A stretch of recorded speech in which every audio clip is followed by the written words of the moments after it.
Buenos días, hermanos, tanto los que estáis aquí en la sala como los que estáis al otro lado en el internet. Que tengáis un feliz sábado y que el mensaje que hoy vamos a presentar pueda ser útil y edificante para todos. Recordaréis que hace un par de semanas os presenté un PowerPoint que no era propio, no era mío, no era hecho mío, sino que lo extraje de internet y lo extraje de un pastor que se llama Humberto Fierro.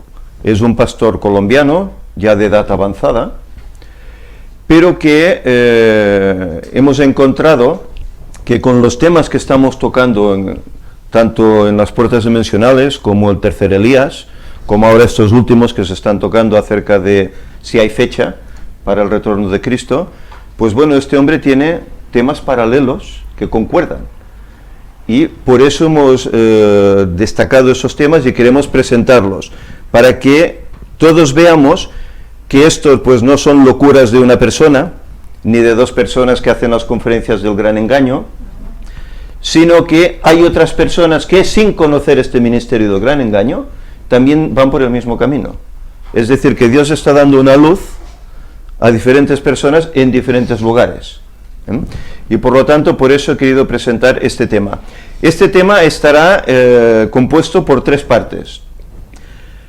Como veis, su título es Fe en medio de la tormenta. Y diréis, bueno, ¿de qué se trata esto? Bueno, estamos viviendo una tormenta que dura 6.000 años, y que está pronto a finalizar. Y para salir airosos de esa tormenta, si conocemos al Señor, hace falta lo primero que pone ahí, fe. Y de esto es de lo que nos hablará este PowerPoint. Por lo tanto, si os parece, vamos adelante. Me gustaría que tomaseis vuestras Biblias, porque hay algunos textos que no están en el PowerPoint y que sí que vamos a leer. Vamos a ver en primer lugar, comienza el PowerPoint diciendo, extraordinario poder de la palabra de Dios, sin duda alguna.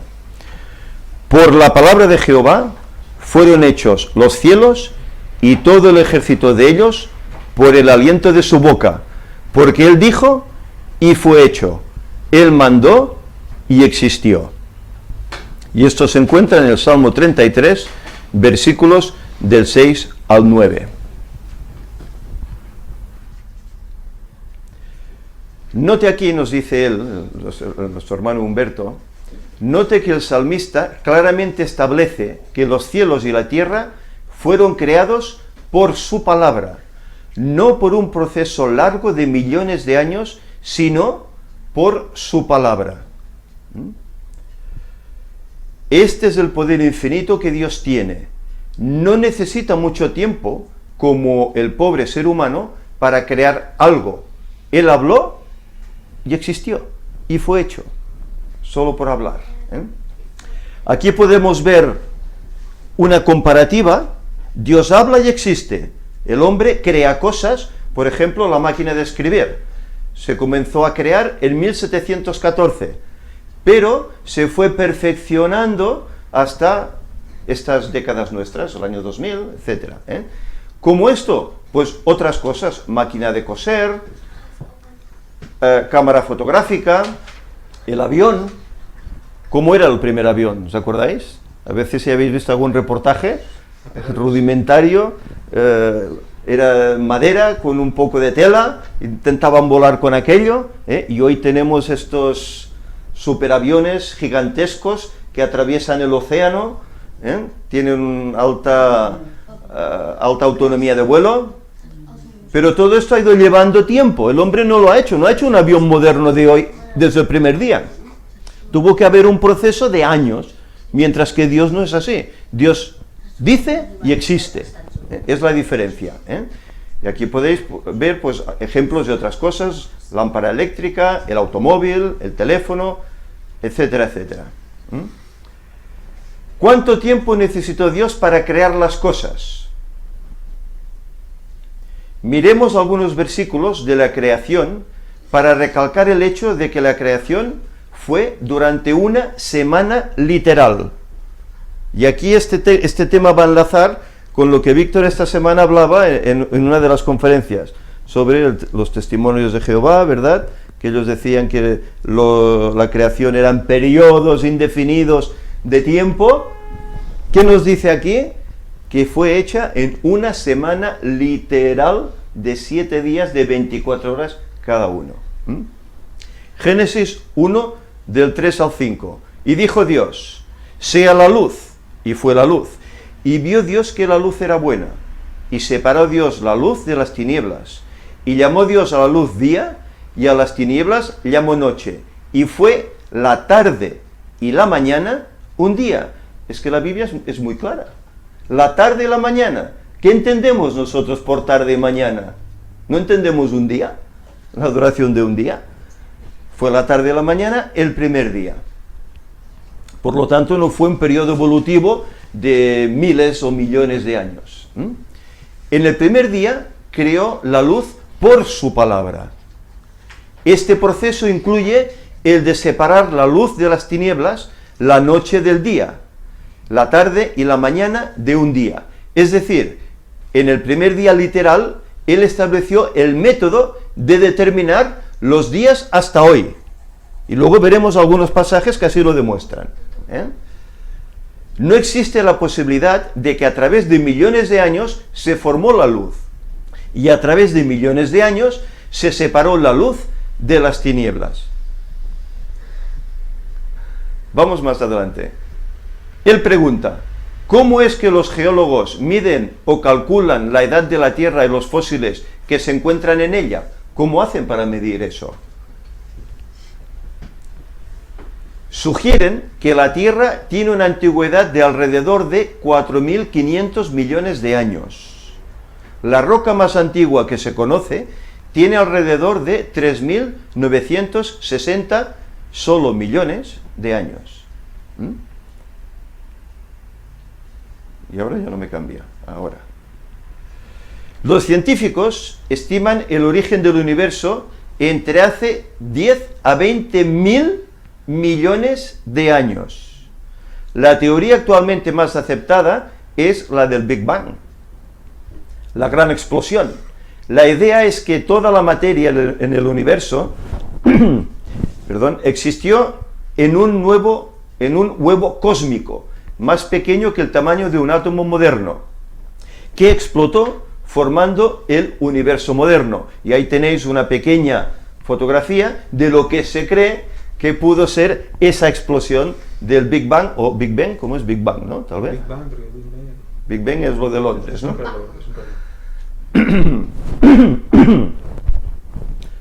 Esta semana he trabajado con una pintura fuerte y se nota, ¿eh?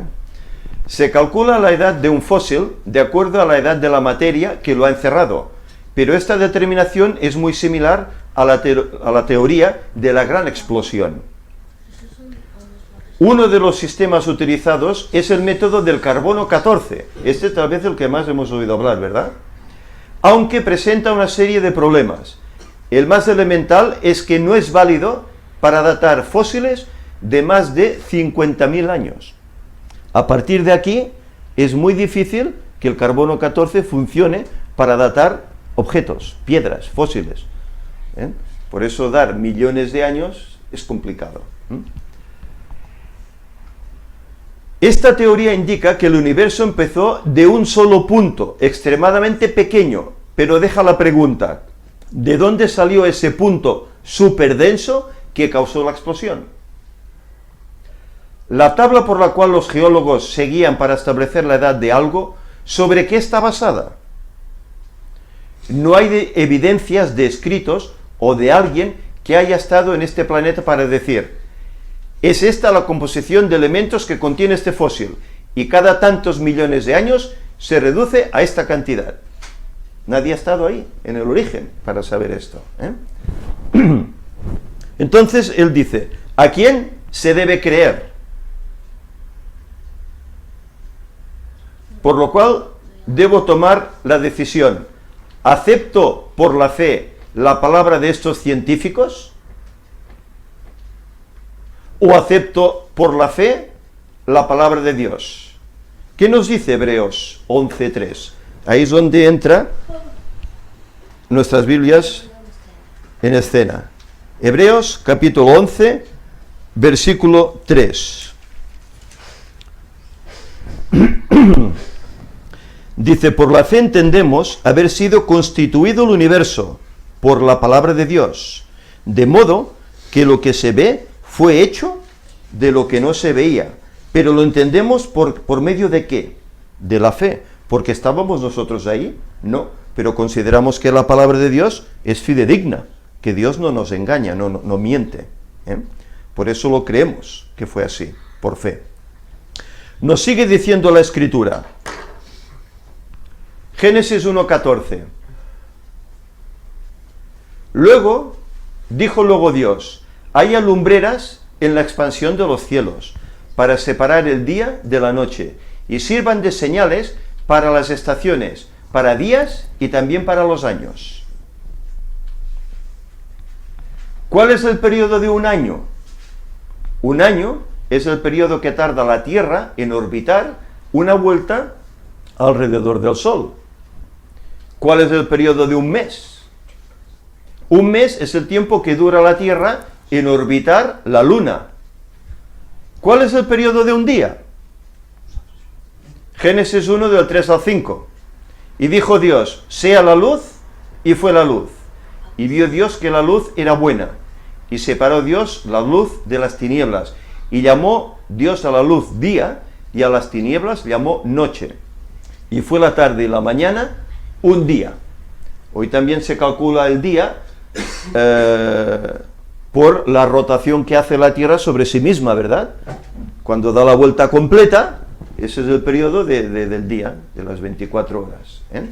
Pero el día, ¿veis? Parte de la creación. ¿Quién estableció este sistema? Este sistema establecido por Dios rige para determinada nacionalidad o para todo el planeta Tierra. Es una buena pregunta. ¿Es solo para algunos o es para todos los seres humanos que hay en el planeta? Estas lumbreras y estrellas las creó Dios en el cuarto día, y entendemos que este periodo no era profético por dos razones.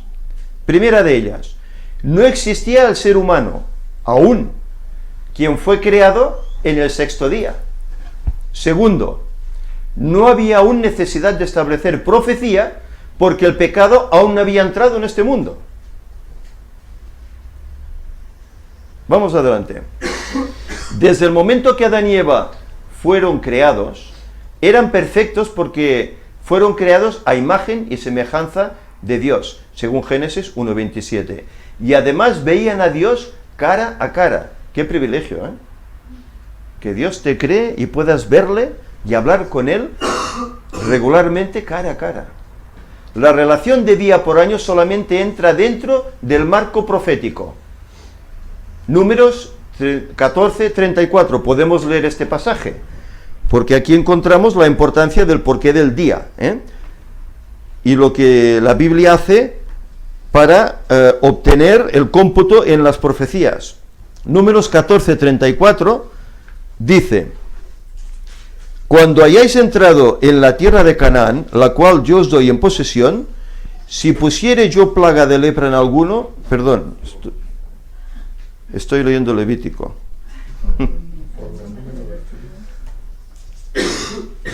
Números 14:34. Conforme al número de los días de los 40 en que reconocisteis la tierra, llevaréis vuestras iniquidades 40 años, un año por cada día, y conoceréis mi castigo. Hay otros lugares de la Escritura que dice, día por año te he dado.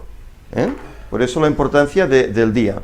Si notamos este versículo de Génesis 1:14 que hemos leído, nos indica que el separar el día de la noche servirán de señal para las estaciones, para días y también para los años. Esta es una fuerte evidencia de que el día al cual se refiere es un día literal compuesto de 24 horas, porque se mide por las lumbreras del cielo, lo que antes hablábamos de la luna, ¿verdad, Ángel? Note que aquí no hay mención de mes, solamente de día y año. Y creó Dios al hombre a su imagen de Dios lo creó, varón y hembra los creó. Génesis 1:27.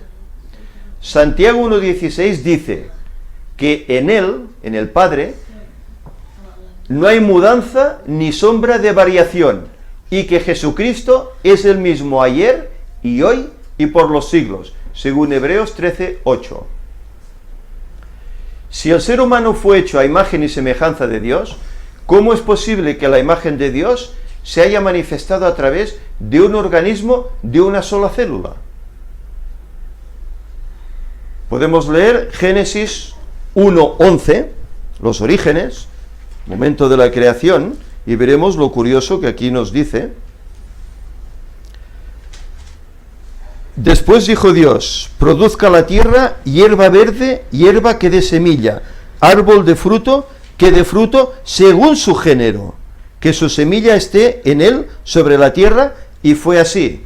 Y los versículos del 21 al 25 del mismo capítulo dice: y creó Dios los grandes monstruos marinos y todo ser viviente que se mueve, que las aguas produjeron según su género, y toda ave alada según su especie, y vio Dios que era bueno. Y Dios los bendijo diciendo: fructificad y multiplicaos, llenad las aguas en los mares, y multiplíquense las aves en la tierra. Y fue la tarde y la mañana, el día quinto.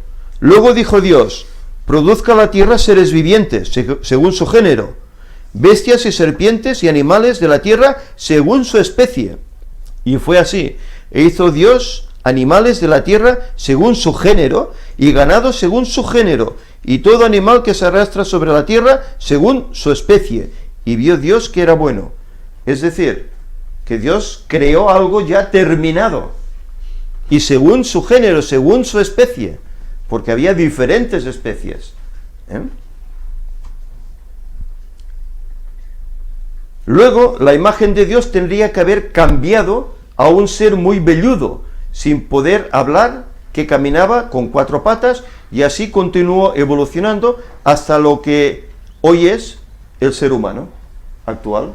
Esta teoría.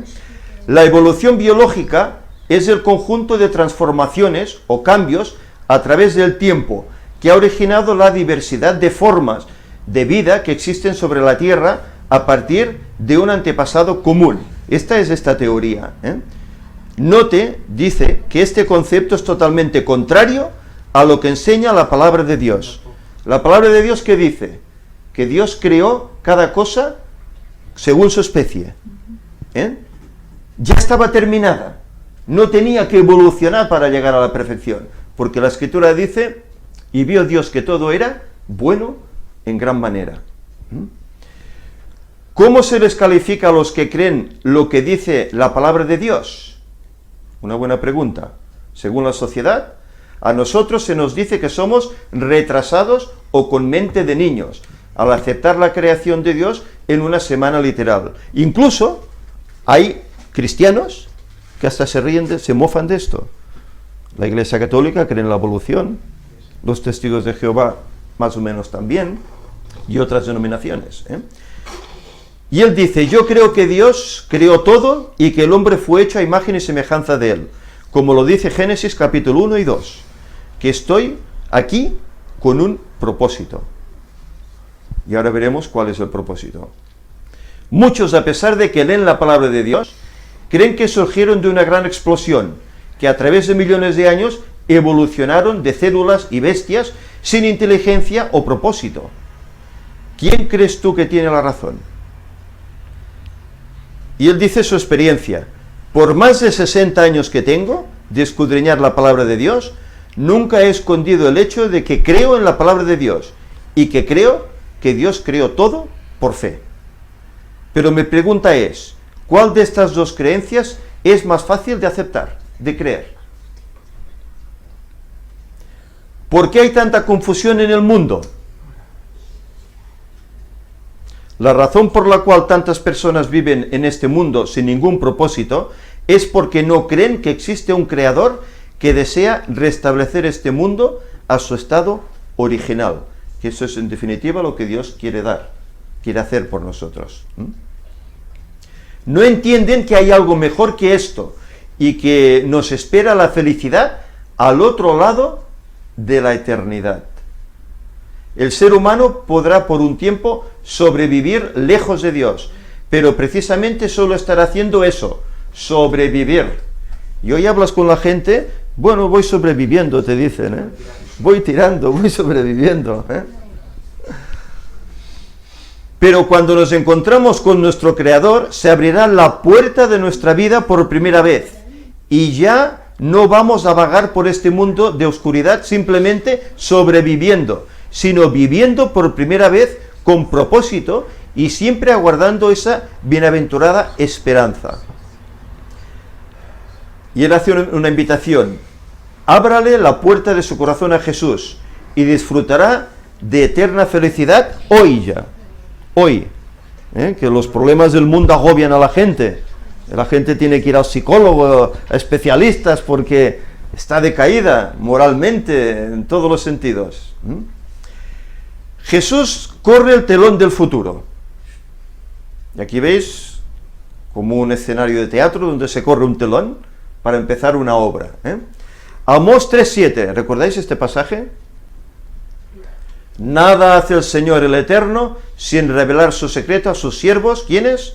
Los profetas. Segunda de Pedro 3:8, para el Señor un día es como 1000 años, y 1000 años como un día. Por medio de los profetas el Señor nos informa lo que va a hacer.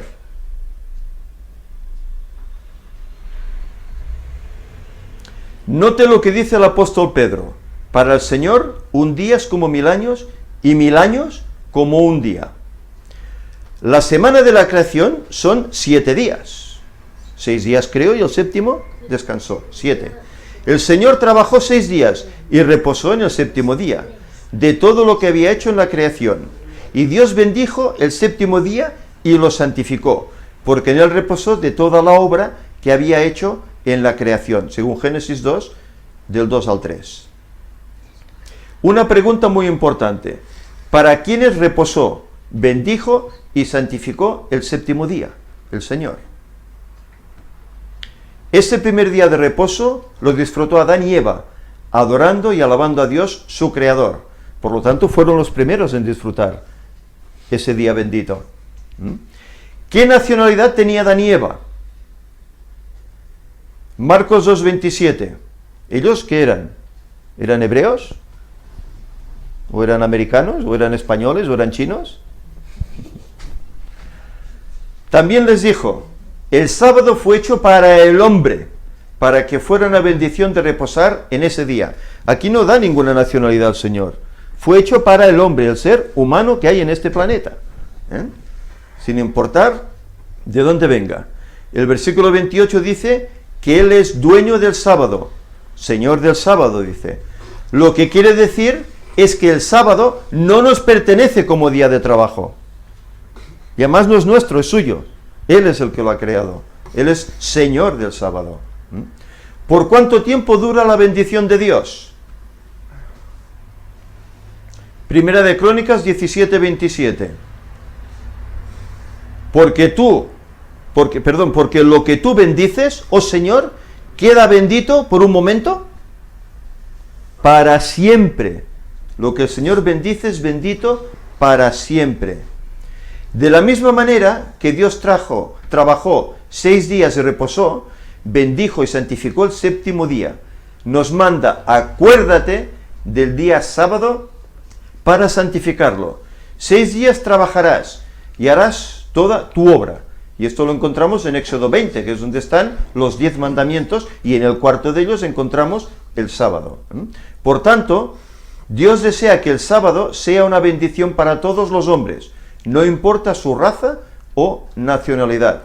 El sábado fue hecho por causa del hombre. No dice nacionalidad. A partir de Caín, los hombres se han dividido en 2 bandos: los que desobedecen a Dios y los que obedecen a Dios. ¿Cómo se distinguen estos 2 bandos? Ezequiel 20:20, ¿qué nos dice? Santificad mis sábados y sean una señal entre mí y vosotros, para que sepáis que yo, el Eterno, soy vuestro Dios. Y el versículo 12 dice: señales para siempre entre mí y vosotros. El sábado. Aquí encontramos dos caminos. Así dice el Señor: he aquí pongo delante de vosotros el camino de la vida y el camino de la muerte. Y Él dice: escogeos, ¿cuál camino queréis seguir? ¿El de la izquierda o el de la derecha?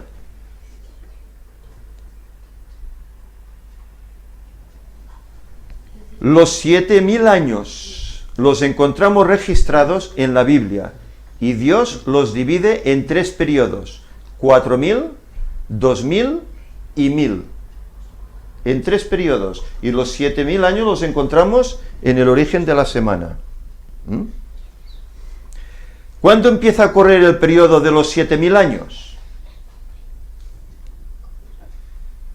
Génesis 1:26 nos dice que el hombre fue creado santo a imagen y semejanza de Dios, porque lo que Dios hace es bueno.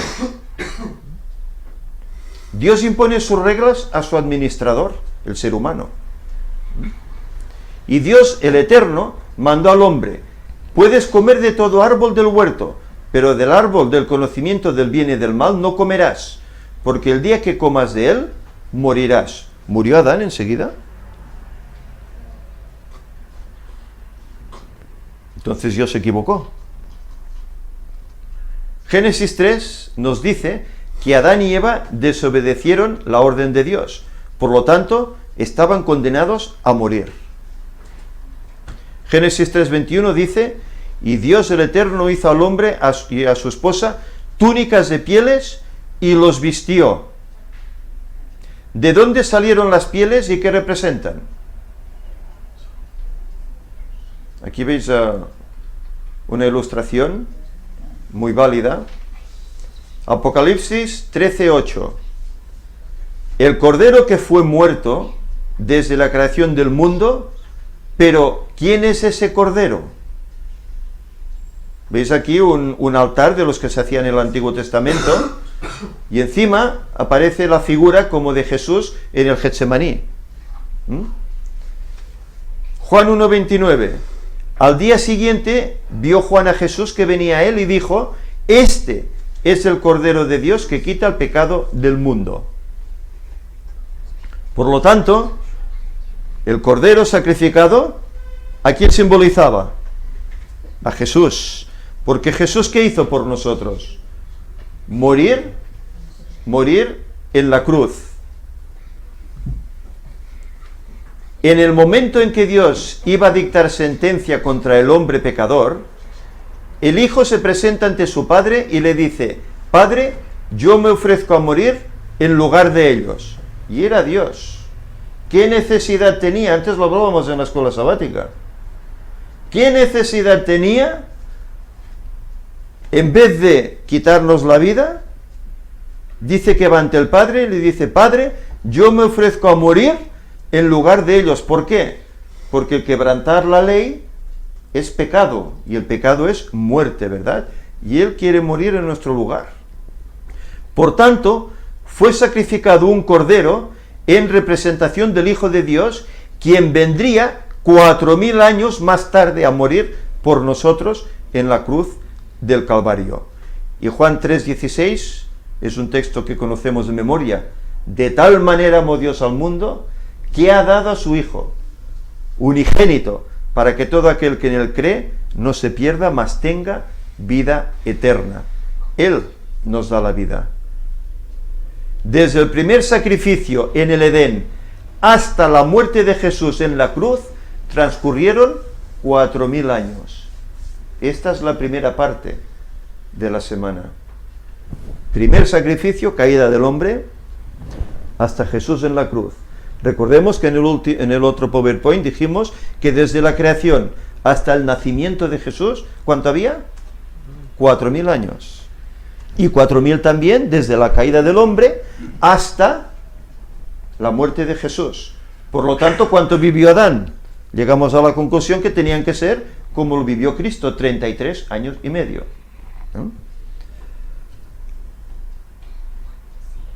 Desde que se sacrificó el primer cordero en el Edén para salvar a Adán y Eva, hasta el año 31 después de Cristo, cuando Jesús dijo en la cruz: consumado es, se cumplió el primer periodo de los 7000 años proféticos. Aquí tenemos una ilustración de Jesús en la cruz. Aquí se revela el incomparable amor de Dios por nosotros los pecadores. Textos que antes hemos leído también. Fe en medio de la tormenta. ¿Cuándo y dónde surgió la tormenta? La tormenta surgió dentro del mismo Edén, cuando el hombre le creyó a Satanás en lugar de creer a Dios. Dios había dicho: del árbol del conocimiento del bien y del mal no comerás, porque el día que comas de él, morirás. Satanás, disfrazado de serpiente, le hace creer a Eva que si come del fruto prohibido, se iba a superar, es decir, se beneficiaría diciendo, no morirás. Le quiere decir que Dios es mentiroso. El triste resultado fue que Eva descubrió que la serpiente la había engañado. No hubo tal superación, por el contrario, experimentó temor, vergüenza, rechazo de Dios y también de su esposo. ¿Y su esposo qué dijo? La mujer que me diste por compañera me dio del árbol y comí. Las excusas, ¿verdad?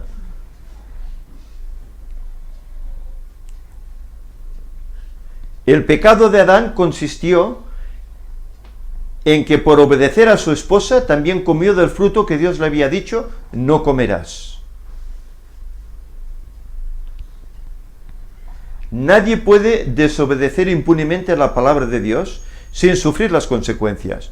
Por la intervención del Hijo de Dios, la sentencia, el día que él comas morirás, fue postergada, pero finalmente siempre se cumplió. Adán murió a los 930 años. ¿Y os imagináis? Todos estos años pensando, viendo todo el mal que había ocasionado ese pecado, pensar que por mi culpa ha sucedido esto, ¡qué agonía! Por eso dice Elena White que Adán esperaba el momento del descanso, porque quería ya perder de vista todo ese horror al cual se había llegado. Hoy no tenemos un árbol prohibido, pero Dios nos ha dado su ley para obedecer, sobre la cual seremos juzgados. Y podemos leer el texto de Santiago, capítulo 2.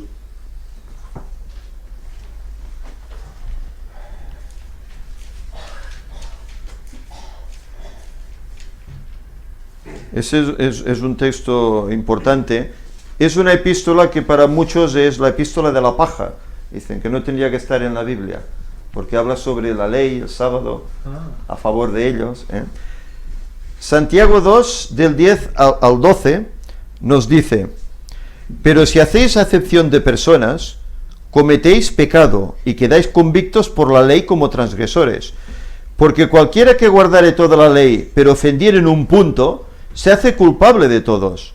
Porque el que dijo, no cometerás adulterio, también ha dicho, no matarás. Ahora bien, si no cometes adulterio, pero matas, ya te has hecho transgresor de la ley. Así hablad y así haced, como los que habéis de ser juzgados por la ley de la libertad. Es decir, que los 10 mandamientos es la ley de la libertad. Y aquí se nos ponen los pasajes de los 10 mandamientos que se encuentran en Éxodo 20, del 3 al 17, y dice, si es posible, léase en una versión católica. Pues bien, la versión católica dice exactamente lo mismo que las versiones protestantes. Lo único que hay versiones protestantes, como la Reina Valera de 1960, que dice día de reposo, y la versión católica pone sábado, abiertamente, y ellos fueron los que cambiaron el día de reposo, pero abiertamente pone, acuérdate del sábado, no del día de reposo, del sábado. Si tenéis una versión católica, yo aquí la tengo. No la leo por no extendernos más en el tiempo, pero así lo pone. Consecuencias de la desobediencia. Génesis 3:15. Enemistad pondré entre ti, Satanás, y la mujer, la iglesia. Entre tu descendencia, los desobedientes, y su descendencia, Jesús. Tú le herirás el talón, pero él te aplastará la cabeza.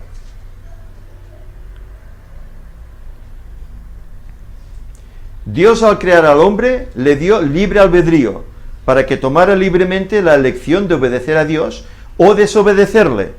Y todos estos episodios están registrados en la palabra de Dios. ¿Cuántos actos hay en la palabra de Dios? El destino de tu libertad está en el límite de tus pensamientos. Es una buena frase, ¿verdad? ¿Cómo se identifican las dos simientes? Génesis 4, 3 y 4.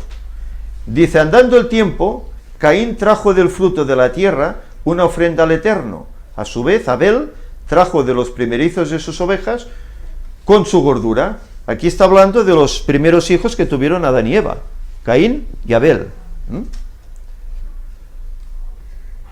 Debe entenderse que tanto Caín como Abel sabían que Dios exigía como ofrenda por el pecado el sacrificio de un cordero, pero Caín rehusó ofrecer lo que Dios exigía y en su lugar trajo frutos de la tierra, es decir, su obra personal, ¿no?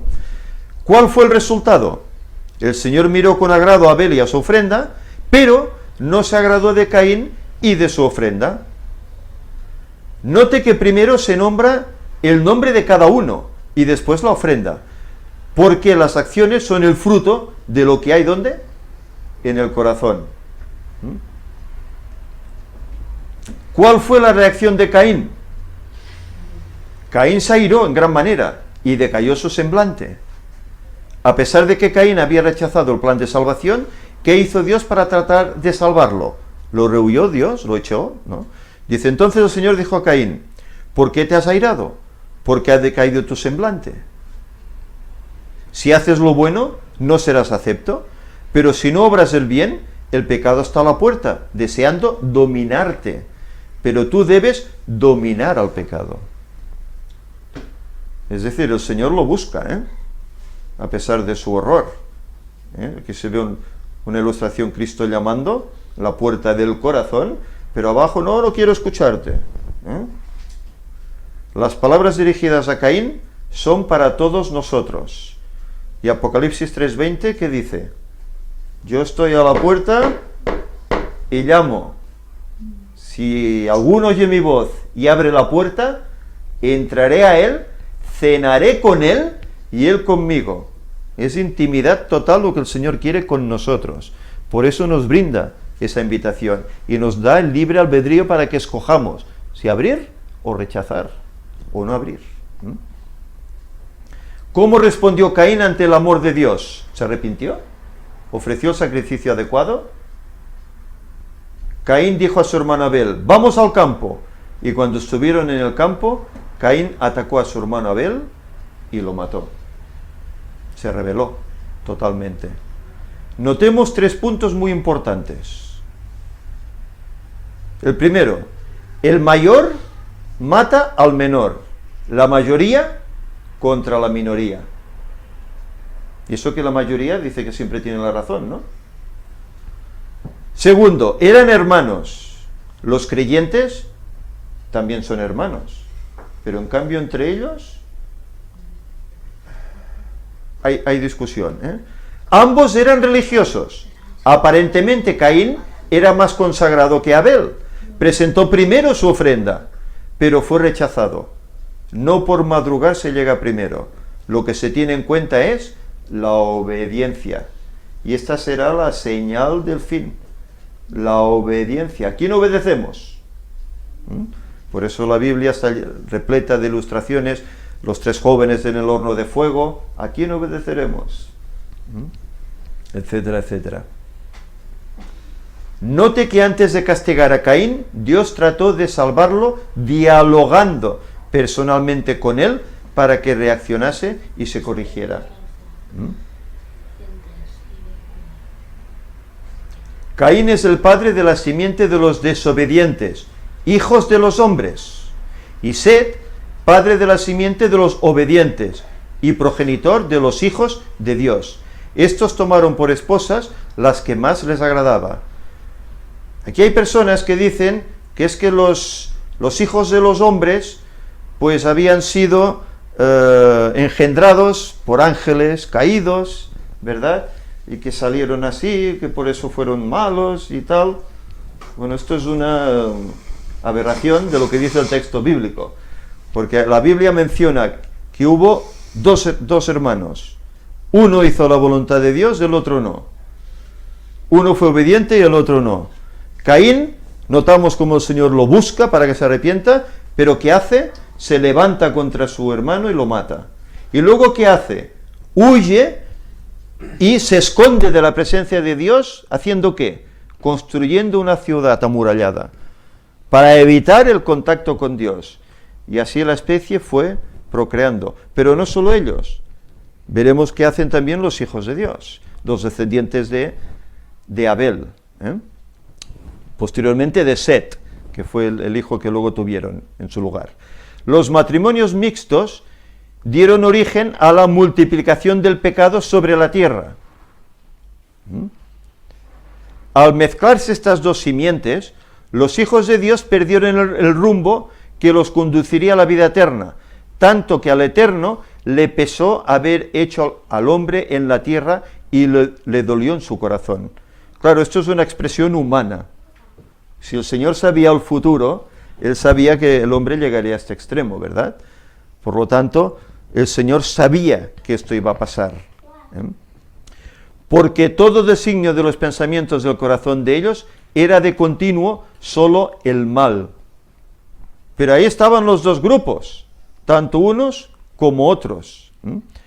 Es aquí donde aparece en la escena bíblica la función del profeta mencionado en Amós 3:7, que dice: nada hace el Señor el Eterno sin revelar su secreto a sus siervos los profetas. En el caso de Caín, Dios lo llamó personalmente antes de castigarlo. Después Dios delega sobre el profeta la función de llamar al pecador al arrepentimiento.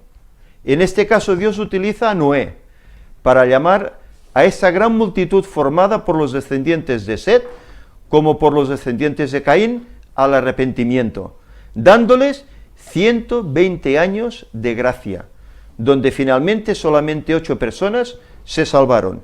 ¿Cuántas veces el Señor ha dado tiempo de gracia? A los judíos les dio 70 semanas, ¿os acordáis? Aquella visión de Daniel, 70 semanas están determinadas sobre tu pueblo. Y en el año 34 de nuestra era terminó ese tiempo de gracia. Hoy estamos en otro tiempo de gracia. ¿Cuándo comenzó? Cuando comenzó el juicio, 1844. Y cuando termine el tiempo de gracia que el Señor está dando a este mundo, para que le busquemos, le aceptemos, Cristo vendrá. Es decir, que mirad cuántas veces el Señor da tiempo de gracia al ser humano para que le busque. Pacientemente, varias ocasiones. Aunque Dios no mandó a Lot que se ubicara en Sodoma, cuyos hombres eran malos y pecadores en gran manera contra el Eterno, Dios no le mandó que fuera allí, pero él fue.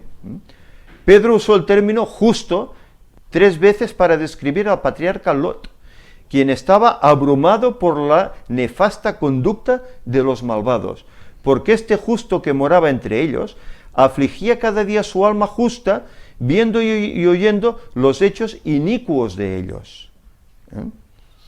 Dios lo utilizó para amonestar a los habitantes de Sodoma y de Gomorra. Y hay quien dice, caray, ¿cómo es Dios que destruyó esas ciudades? Tenían ahí el testimonio de un justo, de un conocedor del auténtico Dios, pero no quisieron hacer caso.